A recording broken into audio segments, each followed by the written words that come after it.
my name is Nerida Mills. I'm really excited to be featured on the Fearless Women's blog this week. I want to share with you a little bit about my story. So I am a single mum. I have 3 amazing children that keep me well entertained and busy, as I'm sure you can imagine. I also run a successful business helping other people to really bring out their inner brilliance that is innately within each of us, but finding out what that is for the individual and then helping them to actually share that with the world. And I also study part-time, constantly evolving and changing and expanding my understanding of how we create experience and how we experience and how we can actually utilize that for the greater good. So that's a little bit about what I do. My journey began quite some time ago, as I'm sure you can notice. I have no hair, so my hair fell out when I was 19, and at the time I was not really very bothered about it, but it really kind of got me thinking about, you know, how do we actually construct this thing we call reality, because it really got me questioning a few things about how I was experiencing my reality and how other people were experiencing me, and you know, the definitions and boxing in that we tend to do for people and that we tend to do for ourselves as well. You know, how do you associate yourself and your identity, and what does that actually mean anyway? And so anyway, it got me on this path of questioning who I was and who I thought I was, and potentially who I actually am, and trying to find that truth out. And so led me down a road of, you know, health and wellness and quantum physics and spirituality and connection, and also, you know, trying to understand how our mind siphons reality as well. So that was sort of the education path that I took after the experience of losing my hair, and also the experience of becoming a mother, because I was quite passionate about and desiring of not screwing my children up. Essentially, that was my fear. I really wanted to make sure that I didn't screw them up, so I wanted to learn as much as I could about childhood experience and how that actually affects our abilities as adults to be who we really are. So yeah, the combination of those 2 things really got me, I guess, where I am today, which I'm really, really grateful for, because I love what I do, I love who I am, and I love that I'm able to make a difference in the world in this way. So the turning point for me really came about probably about 3 years ago, or just before that actually, because I started my business 3 years ago. And it came about through, as generally is the case, through pain.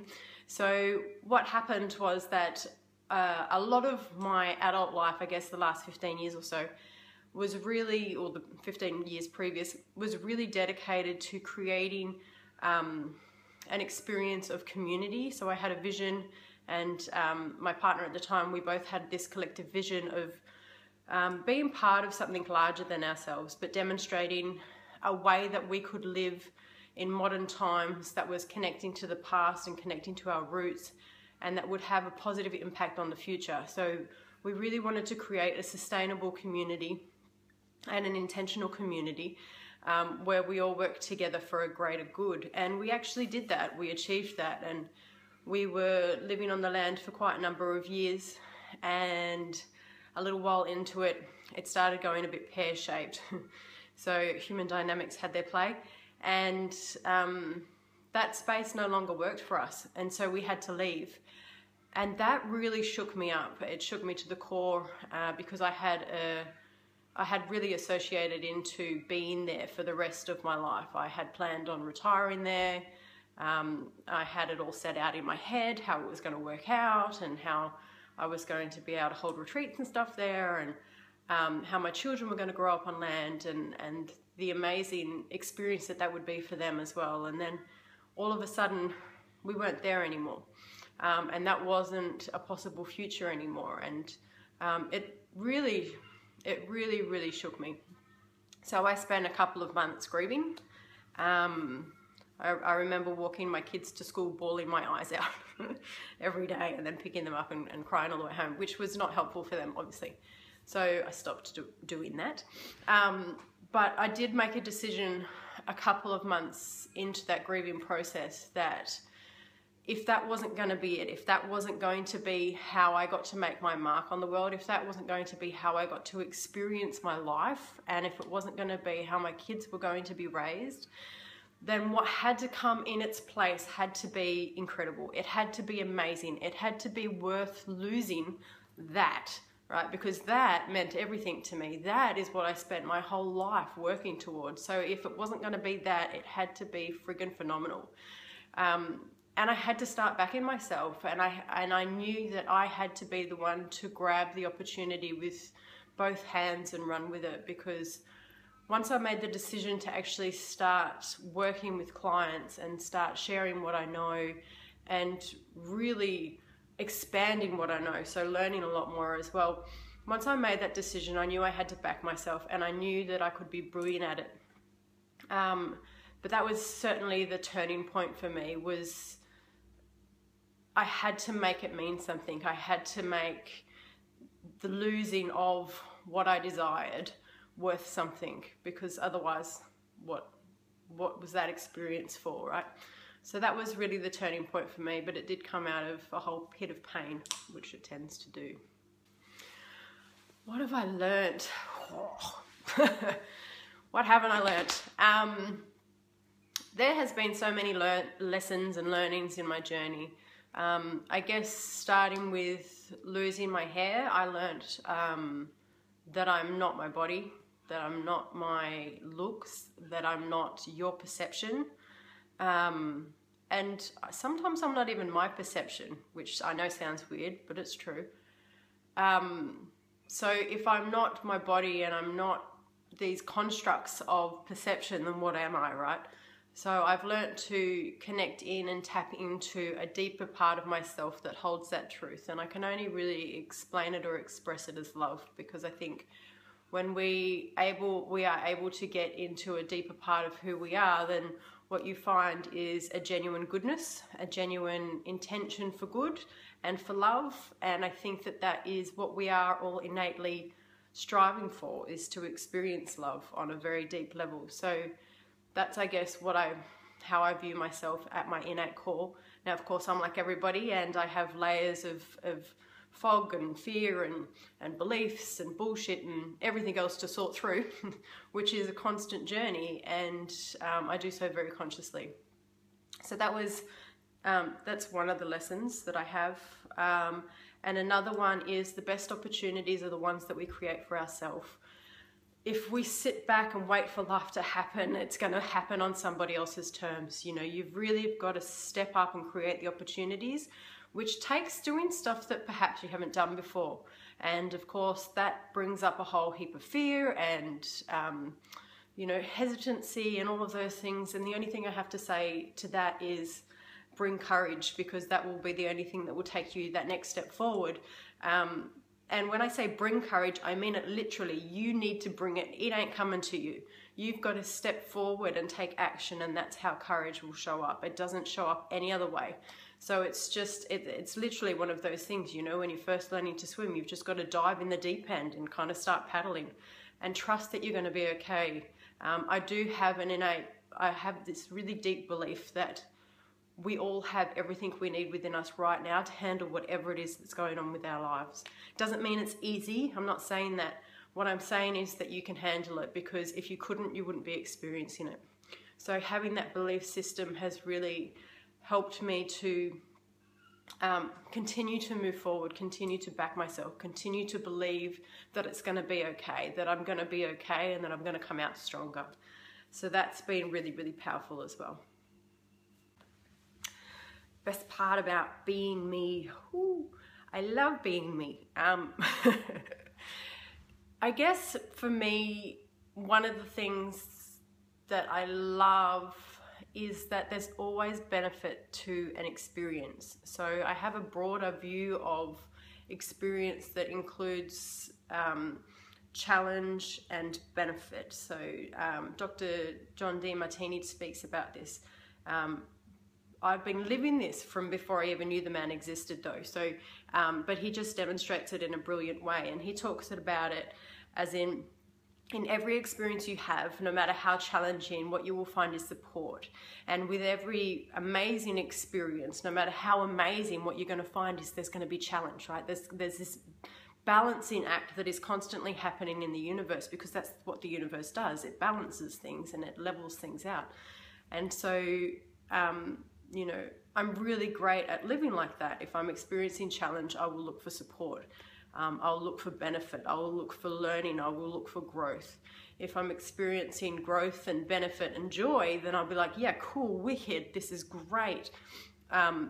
You know, where's the challenge in this? And the benefit to that, because I know it sounds kind of a little bit weird to bring yourself down if you're really high, but the benefit is that the balance is going to happen, right? So I would prefer myself to be more on an even keel than to go from one extreme to the other. I've had many experiences where I've been high as a kite and then all of a sudden just been ripped back down to the ground, and that hurts, man. Like, it, you know, it's not the most pain-free experience. So I'd much prefer to keep an even keel in my experience and just be aware of the challenge and the benefit and the support and the love and the growth and all of that as often as possible, all at the same time. The other thing I love about me, and something that I think that I'm really good at, is I can see people's possibility. I can see people's potential really easily, and I can see how they can reach it. And the way that I got to that space was first doing it to myself, first learning how to see my own potential, first learning how to see my own brilliance, first learning how to recognize the need for self-love rather than outside of myself, something outside of myself. So, and now that's what I do for my clients, is I am able to see really quickly actually where somebody has potential and where they're holding themselves back, and how we can actually maneuver that process so they stop doing that and they actually can share their brilliance, which is amazing. And I love having that viewpoint on the world, because it highlights to me the innate wonder in people, the innate goodness in people, and it gives me hope for the future. I spent a lot of time questioning where we were going in this world, and you know, it's really an amazing place to come from, to have that viewpoint, to have a positive outlook based on the truth that humans are innately good creatures. You know, we genuinely want to do the right thing. We genuinely want to make a good impact on the world. Some people are just a little bit confused about how to do that, I think, or they're scared. So yeah, I love that. And I love what I used to call my stubbornness, I now call determination. Nice little rephrase. Yeah, I love my determination, because I know that it doesn't matter what's going on around me. I've got the strength and I've got the willpower to carry me through. And whilst that has been something that I've had an underlying basic skill set of, it's also been something that I've nurtured and cultured and gotten better at. So if I've made my mind up about something, it's happening. It doesn't necessarily have to happen exactly the way that I thought it was going to, but it's happening. So I love that as well, because again, it's just another way that I take back control over the opportunities that I create for myself. And it's got me where I am right now, which is a place that I'm really loving. Okay, my favorite quote is by Albert Einstein, and it goes a little something like this. If you judge a fish by its ability to climb a tree, it is going to spend its whole life thinking that it's stupid. The reason that I love that quote is because I believe that we all have this innate, unique brilliance within us, and that society in its current form loves boxing stuff. It loves saying you're like this and like this, which means you're going to be good at that. Or, you know, success is measured by 1, 2, 3 parameters, generally not even that many. We have this thing where we constrict possibility based on a broad generalization about what something means. And I love this quote because it really points out that we are all unique. We are all different, and it's that uniqueness and different that makes us brilliant. So if you're a fish, be a fish, swim in the ocean, right? If you're a monkey, be a monkey and climb a tree. If you're a bird, then soar and fly.